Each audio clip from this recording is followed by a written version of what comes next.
Hello everyone, and welcome back to our channel, where we unpack South Africa's most pressing political issues, raw and unfiltered.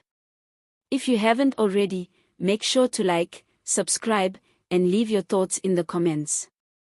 Today's topic is a bombshell, a political curveball that sent shockwaves through the nation. EFF leader Julius Malema has warned that South Africa could soon see a white president, and he's pointing the finger squarely at the ANC. Yes, you heard right, Malema is saying that if the ANC continues on its current path, John Steenhuisen of the Democratic Alliance could very well become the president of South Africa.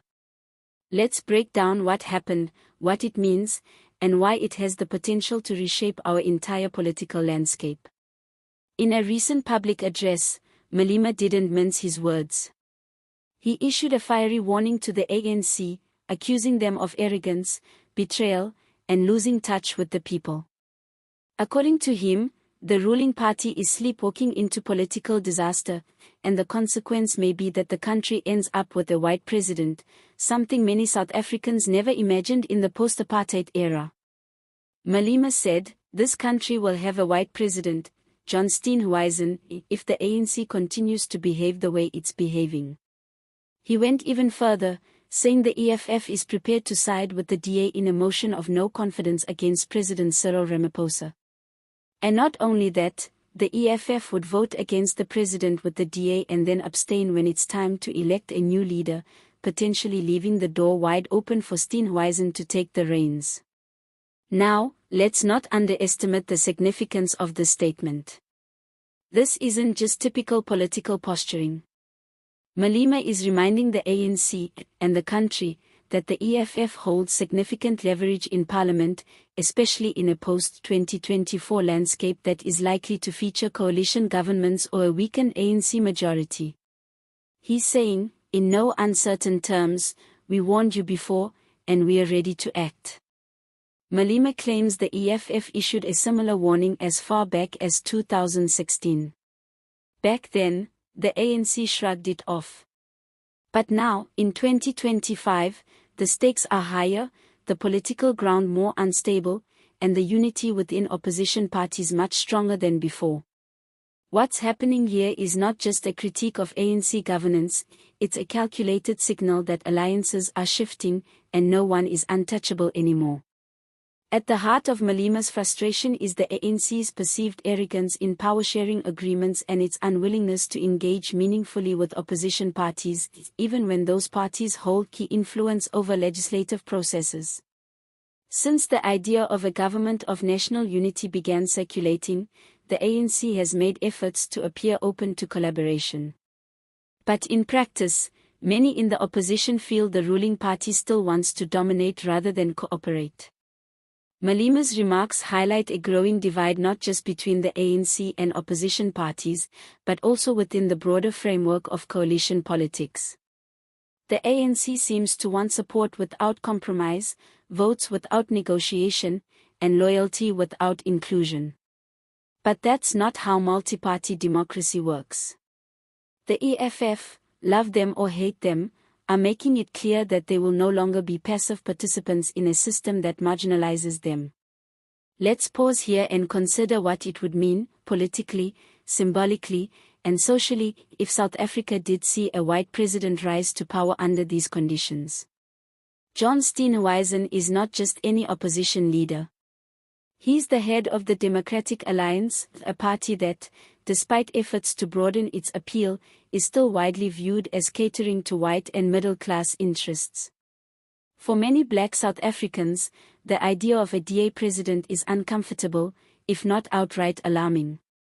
And Malema is exploiting that discomfort as political leverage.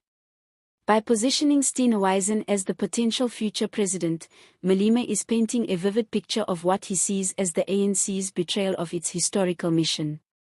He's saying, if you, the ANC, keep pushing away the very people who fought with you against apartheid, who stood beside you in parliament and on the streets, then don't be surprised when your former enemies, or your least likely allies, end up in the highest office in the land. And let's be clear, Malema's warning isn't necessarily a call to support the DA. In fact, it's more like a dare, a threat, and a chess move all at once. He's not endorsing Steenhuisen, he's using the possibility of a DA presidency as a weapon to jolt the ANC out of its political comfort zone. There's also a deeper game here. Malema knows how to generate headlines. He knows how to provoke anxiety in both his opponents and his supporters. His comments are not just about policy, they're about political theater. But sometimes, political theater becomes reality.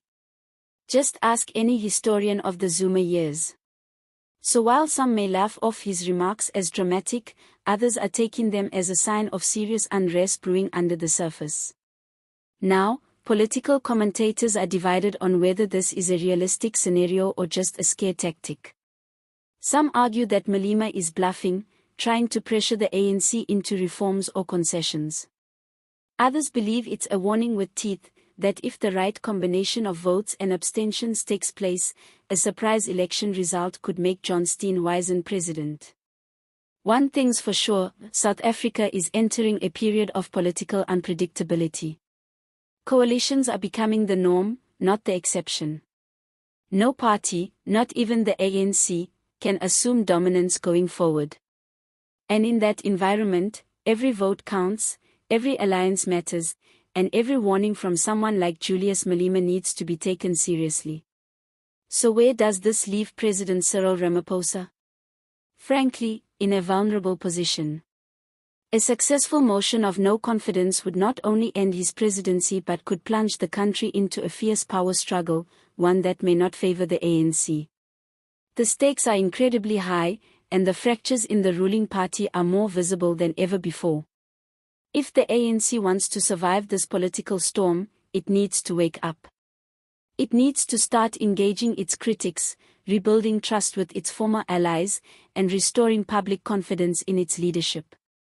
Because if it doesn't, if it continues to rule by arrogance rather than consensus, the nightmare scenario Malema warned about may well become reality. And when that happens, it won't just be about one party losing power. It will be about South Africa confronting the kind of leadership crisis that could redefine its post-apartheid democracy entirely. Thanks for tuning into today's episode. If you found this breakdown insightful, don't forget to hit that like button, subscribe for more in-depth political commentary, and drop your thoughts in the comments below. Do you think Malema's warning is genuine? Could South Africa really see a white president in the near future? Until next time, stay informed, stay engaged, and stay critical. See you next time.